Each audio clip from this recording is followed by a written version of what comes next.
Right now, there are over 40 million people under tropical storm watches or warnings from about where we are in Charleston, South Carolina, north through the Outer Banks of North Carolina into Virginia, Delaware, New Jersey, up toward New York. This storm, very persistent and affecting so many more people than we originally thought it would when it formed south of Florida, then went up into the Gulf. It finally made a quick eastern turn and came ashore overnight Thursday into Friday around the Florida Panhandle area. So this has been for a storm that really started out as a tropical storm, then went into status as a Category 1 hurricane, and then weakened into a tropical storm again. You know, this was a low-end hurricane at its strongest, but it has affected so many people and caused major flooding, especially in Florida. Now, this area in Charleston has kind of dodged a bullet. This is an area that really is susceptible to flooding with any major weather event. It just comes very quickly here. There are flash floods constantly here. One resident told us that there was a flash flood a few days ago just when there was a full moon pulling the tide in some areas. So this area very susceptible to flooding. You can see behind me with the whitecaps that storm surge is still an issue here in Charleston as the storm starts to move away from here. There have been whitecaps all day here in Charleston Harbor and out toward the Atlantic. You know, heavy storm surges that have come in. We're told that the water levels here are about 1.5 feet above their normal levels. So it really has been quite an event here in Charleston for something, again, that started out as a tropical storm, never really gained status as a major hurricane, but it was enough to affect so many millions of people from Florida up now through the Carolinas and north of here into the weekend.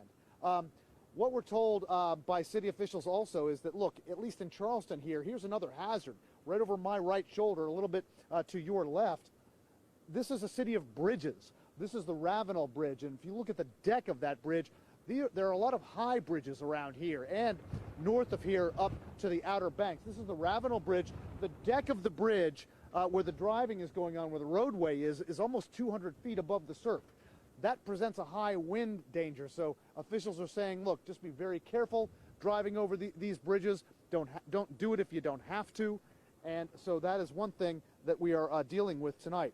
Getting some texts here. Let's see what we've got. A question from someone named Jason.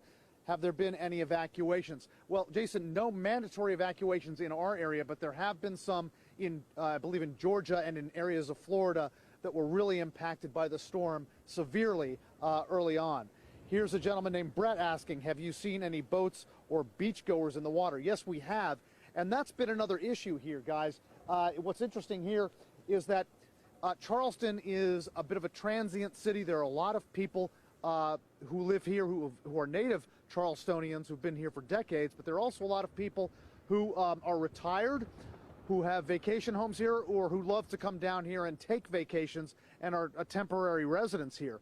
And what we're told is that you know, they don't want people to stay outside. They don't want beachgoers to kind of come out and curiosity seek and take pictures, because that's when you start to get into trouble. But we saw a lot of people, especially just south of here along the Battery, which was a seawall on East Bay Street, when the storm was at its most intense. A lot of people were out gawking, taking pictures, walking along the seawall, even in heavy wind and rain. That's something that officials here in this city are saying, please don't do that. They understand people have a curiosity about this storm, but what they're saying is they just don't want people to take these risks and not take this storm seriously enough. Another thing that we're hearing from state and local officials is a common mistake that people make, especially right after a storm surge, is that they go out in their cars and they go to some of these low-lying areas where there are some flash floods, and they see a puddle and it's a lot deeper than they think it is. They think they can drive through it, and they often get stuck. Now, that has not been an issue so much today here in Charleston, even though it could be later on as we get a little bit more rain. But it was back in October when they had flash flooding in Charleston. A lot of swift water rescues took place. So let's see. We've got some more texts here. Janine asks, is it dangerous to drive on that bridge right now? Well, Janine, it's not, I wouldn't say flat out dangerous. We'll zoom in tight. We'll show you a shot of it. There are still people making their way over the bridge without too much of a problem, but they're saying that because of the height of the bridge, and again, that deck is about 200 feet almost above the surf. A lot of bridges like that in this area. Because it's so high, and there are a lot of other bridges like that, they're just saying, look, you've got to be careful. We're not out of the window yet where the wind has gone away. I'm still feeling buffeted by some winds here, not as badly as we had them earlier. But when you drive on these high bridges, that does pose a danger, and officials here are saying, don't do that if you don't have to. Okay, we've got some more texts here. Vanessa asks, will they be closing? Let's see what we got here. Some of this is cutting off. I don't have the end of that text. Let's see. Denny asks, how high is the surf? Well, Denny, yeah, that's been an issue all day because you've got storm surges that have been affecting tides. High tide was at about 9:20 this morning. What we're told by our weather people is that the surf here is about 1.5 feet higher than it normally is. So again, if people are going to the beach to gawk and take pictures and walk along the beach, that's something that you've got to be careful of. And they are really warning about riptides in this area. Riptides can take you out to sea faster than you can blink an eye if you are not careful. Okay, let's see. Back to Vanessa's text that wasn't coming through earlier. Now I have it. Will they be closing the bridge? No, Vanessa, I don't think they're going to be closing this bridge. But again, they're warning people because it's a high bridge and it does pose that risk when high winds are prevalent, as they are now, that if you do have to drive over these bridges, be careful. And again, don't drive over them if you don't have to. But no plans to close this bridge or any others around here at the moment. Again, that could change in the coming hours. Denny is asking, oh no, we fielded his question about how high the surf is. Casey asks, how long until it reaches the Outer Banks? Well, Casey, I think it's getting there right about now. We have people in place on the Outer Banks who say that they're starting to feel some of the early surges of this storm. So as it moves away from Charleston, it is getting toward the Outer Banks, and it's going to be an event there later this evening and early tomorrow morning. Let's see. Oscar asks, do you know if the storm is going to reach Maryland? Yes, Oscar, it's going to reach Maryland overnight and into tomorrow, Saturday. We have people up on the New Jersey coast that are ready for this thing. So yes, it is going to at least touch some of those areas along the eastern shore of Maryland. And again, they're going to have to worry about storm surge, rip tides, and flash floods there, possibly. What time is the storm supposed to hit Charleston? From Anna. Well, Anna, the brunt of the storm has already hit Charleston and is passing through, so they are probably over the worst of it right now.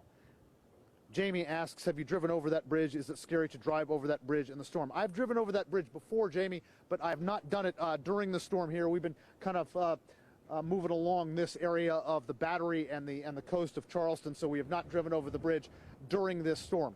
Glenn is asking, are there any stores closing early there? Glenn, no evidence of that right now. There were some people, some merchants buying sandbags and getting sandbags lined up along their stores in some of the lower streets, but no merchants closing early that we have seen. Arturo asks, where exactly is the storm right now? Well, Arturo, the storm has moved. The eye of it and the brunt of the storm has moved north of us toward the Outer Banks. There are tornado watches north of Charleston. And through all those counties north of Charleston into the Outer Banks of North Carolina. So that's where it's going right now, toward the Outer Banks. And Stefania asks, are there rescue teams on standby? Yes, there are swiftwater rescue teams on standby, Coast Guard teams on standby as well. They did have to do a lot of swiftwater rescues back in October when there were heavy rains and flooding here, and that could come into play again. But again, we think that Charleston could be out of the woods right about now. All right, guys, I think I've got to wrap this up because I've got to do some more live reporting, but it was great to join you. Thanks. All right. I've got to put the IFB on. They're going to want us for show of force. Are we clear?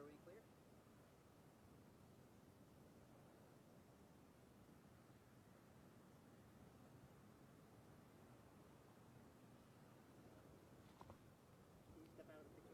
Yes, I can hear you. Can you hear me? They want to put it up for 30 more seconds, so it's a full 10-minute. Got it. My wife just texted me this.